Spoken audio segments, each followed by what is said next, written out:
Hello, this is दाजेंद्र चंग here and welcome to दाजेंद्र कोचिंग क्लासेस। ओके, आज के क्लास में हम समझेंगे क्लास 9th की अध्याय 5 बल एवं गति के बारे में। ठीक है, बल एवं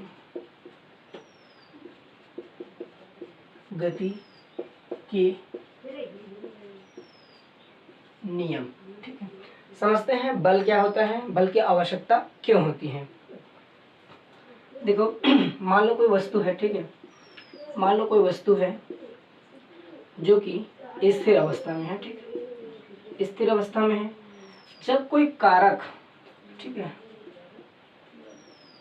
जब कोई कारक जो कि बाहर से कार्य करेगा, किस पर, वस्तु पर कार्य करता है। ठीक है, जब ये कारक वस्तु पर कार्य करता है तो वस्तु क्या करती है, गति करने लग जाती है। ठीक है, तो वस्तु की जो अवस्था है वो क्या हो जाती है, गतिशील अवस्था हो जाती है,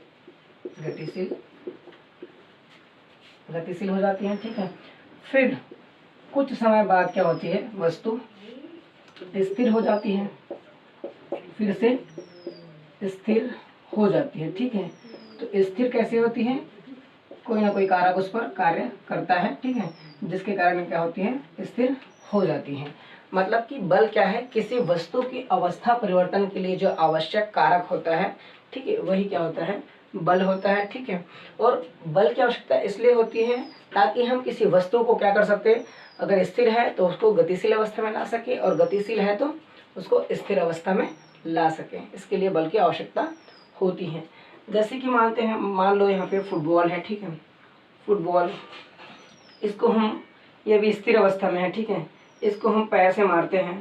ठीक, पैर से मारते हैं तो क्या होता है, ये गतिशील हो जाती है। ठीक है, और कुछ दूर जाने के बाद क्या हो जाती है, वो फिर से स्थिर हो जाती है। ठीक, तो सबसे पहली अवस्था इसकी स्थिर थी। ठीक है, जब हम पैर से मारे इसको तो क्या हो गया, ये गतिशील हो गई। ठीक, गतिशील हो गई, फिर से कुछ दूर जाने के बाद क्या होगा, वो रुक गई। ठीक है, क्यों रुकती है, क्योंकि यहाँ पे पैर क्या है, बल का काम करती है। ठीक है, बल लगता है तो इस वस्तु अपनी अवस्था परिवर्तन करता है, स्थिर है उसको गतिशील में ला लेता है। ठीक है, फिर गतिशील अवस्था क्या होती है, धीरे धीरे कोई कारक फिर से उस पर कार्य करता है और वो स्थिर अवस्था में फिर से आ जाती है। मतलब कहने का मतलब यही है कि जो बल होता है वो एक प्रकार का कारक है। ठीक है, जो किसी वस्तु की अवस्था को परिवर्तन करता है, चाहे वो स्थिर अवस्था में हो चाहे गतिशील अवस्था में हो। एक और उदाहरण है, जैसे कि साइकिल चलाते हैं तो क्या होता है, पैडल मारते हैं तो साइकिल आगे बढ़ता है, जैसे ही पैडल मारना बंद करते हैं तो साइकिल रुक जाती है। ठीक है, क्यों, क्योंकि वहाँ भी कोई ना कोई कारक, कोई ना कोई बल काम करता है। ठीक है, तो कोई कारक जो वस्तु पर कार्य करता है और उसकी अवस्था को परिवर्तन कर देता है। ठीक है, स्थिर अवस्था है उसको गतिशील कर देता है, और गतिशील अवस्था है उसको स्थिर कर देता है, वही क्या कहलाता है, बल कहलाता है। हम पढ़ेंगे दो बल के बारे में। ठीक है, यहाँ पे पेशीय बल, ठीक है, पेशीय बल, और दूसरा घर्षण बल के बारे में पढ़ेंगे। ठीक, घर्षण बल। ठीक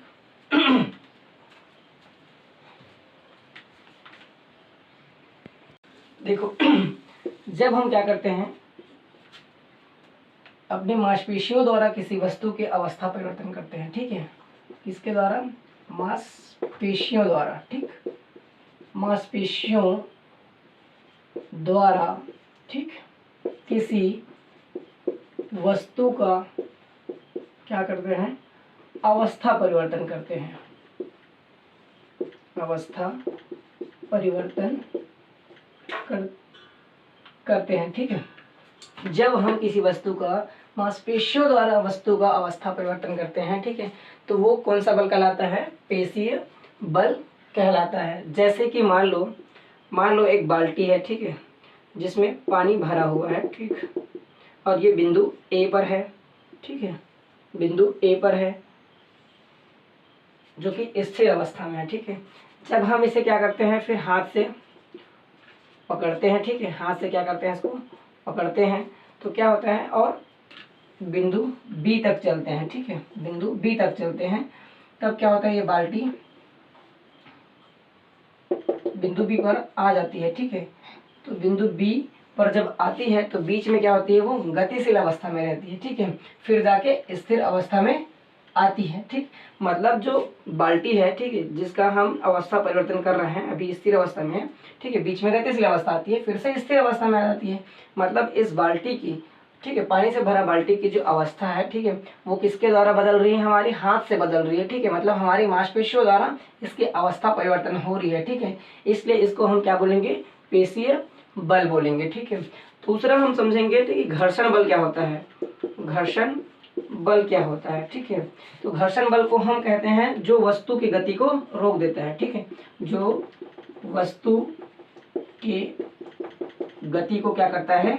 रोकता है, रोकता है। ठीक है, वो क्या कहलाता है? घर्षण बल कहलाता है। ठीक, जैसे कि मान लो हम फुटबॉल मारते हैं। ठीक है, फुटबॉल को क्या करते हैं? हम पैर से मारते हैं। ठीक है, तो फुटबॉल गति करती है। ठीक है, और गति करते करते क्या होता है? वो हमेशा तो गतिशील नहीं रह सकती। ठीक है, धीरे धीरे क्या होती है? वो रुक जाती है। ठीक है, धीरे धीरे क्या हो जाती है? वो स्थिर हो जाती है। ठीक है, तो स्थिर कैसे हो जाती है?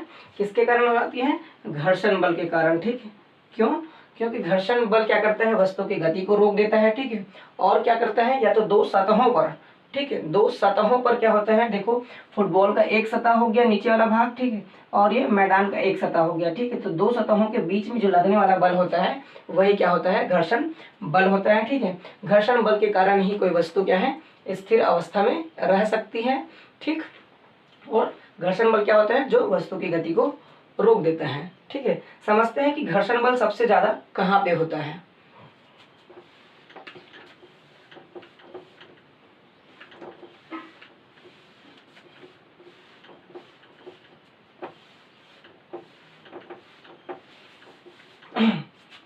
देखो, घर्षण बल का मान या घर्षण बल, ठीक है, घर्षण बल का मान कहाँ पे ज्यादा होता है? मान लेते हैं एक कोई तल है। ठीक है, कोई तल है। ठीक है, और ये लकड़ी का एक कोई तल बनाया है। ठीक है, जिसकी सतह कैसी है?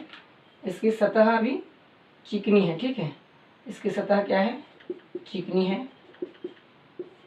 इधर इधर आगे सड़क है। ठीक है, इसकी सतह क्या है? इसकी भी सतह क्या है? चिकनी है। ठीक, इसकी भी सतह चिकनी है और इसकी भी सतह चिकनी है। ठीक है, तो बॉल को अगर हम क्या करते हैं? यहाँ पे रखते हैं, बॉल को रखते हैं तो क्या होते हैं? और छोड़ते हैं तो बॉल नीचे आता है। ठीक है, नीचे आने के बाद क्या होता है? वो आगे की ओर गति करने लग जाती है। ठीक है, और यहाँ पे आके और रुकती है। ठीक है, मान लेते हैं यहाँ से यहाँ दूरी है 10 सेंटीमीटर। ठीक, यहाँ से यहाँ जो दूर है, ठीक है, वो क्या है? यहाँ से यहाँ तक 10 सेंटीमीटर है। ठीक है, और फिर यहाँ से दोनों के बीच की दूरी क्या है? 10 सेंटीमीटर है। ठीक, फिर दूसरा जो तल लेते हैं और दूसरा हम तल लेते हैं। ठीक है, दूसरा फिर से हम क्या करते हैं? वही तल लेते हैं। ठीक है, और यहाँ पे चिकनी सतह होती है। ठीक, इसके आगे क्या होते हैं? रेत होती है। ये क्या है? एक रेत है। ठीक है, अब क्या करते हैं? हम बॉल को फिर से ऊपर में रखते हैं। ठीक, और छोड़ते हैं तो वो नीचे गति करती है। ठीक है, नीचे गति करने के बाद क्या होता है? वो आगे की ओर जाता है। ठीक, और फिर कुछ दूर में क्या होती है? वो रुक जाती है। ठीक है, यहाँ पे आके रुक जाती हैं। हाँ, ज़्यादा दूर नहीं जाती हैं, या फिर हाँ यहीं पे रुक जाती है। ठीक, तो ये यहाँ पे आके रुक जाता है। ठीक है, जो कि ये क्या है? खुरदुरी सतह है। कौन सी सतह है ये? खुरदुरी, खुरदुरी सतह है। ठीक है, और ये क्या है? चिकनी सतह है।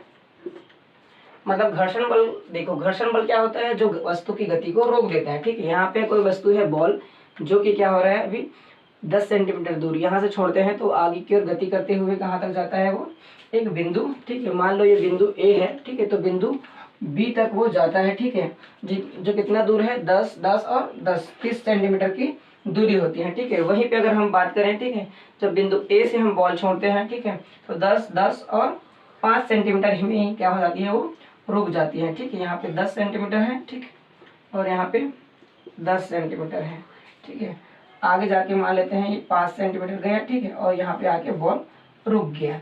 मतलब क्या हो रहा है? ये घर्षण बल क्या होता है, जो वस्तु की गति को रोक देता है। ठीक है, यहाँ पे वस्तु की गति क्या हो रही है, आगे बढ़ रही है, यहाँ पे आसानी से रुक जा रही है। ठीक है, मतलब घर्षण बल का मान क्या हो रहा है, चिकनी सतह पे क्या होती है, कम होता है, और खुरदुरी सतह पे क्या होती है, ज्यादा होती है। क्यों, क्योंकि बॉल क्या है, रेत में जाके रुक रही है, जबकि आसान जो चिकनी सतह है उस पर जाके रुक नहीं रही है जल्दी से। ठीक है, थोड़ा आगे जाती है, जबकि रेत में क्या हो जाती है, वो आसानी से रुक जाती है। मतलब घर्षण बल का मान रेत में या खुरदुरी सतह पर ज्यादा होता है, चिकनी सतह पर कम होता है। जैसा कि हम बात करें फिसल पट्टी, वाटर पार्क में जाते हैं, फिसल पट्टी जो होता है, ऊपर में जब हम फिसल पट्टी से नीचे आते हैं, नीचे क्यों आ जाते हैं, क्यों, क्योंकि सतह क्या होती है, चिकनी होती है, और चिकनी सतह होने के कारण हम ऊपर से नीचे जल्दी आ जाते हैं। क्यों, क्योंकि वहां पे घर्षण बल का मान कम होता है।